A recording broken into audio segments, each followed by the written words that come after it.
kong minimithing isang bansang taglay ang pangako ng kapayapaan at pag-asa.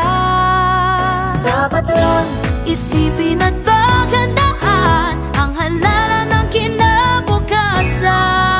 Pilipinas, iparinig ang ating tinig. Pilipinas, makiisa at makibahagi. Tandaan tamang pagboto, gusto at tamang bilang.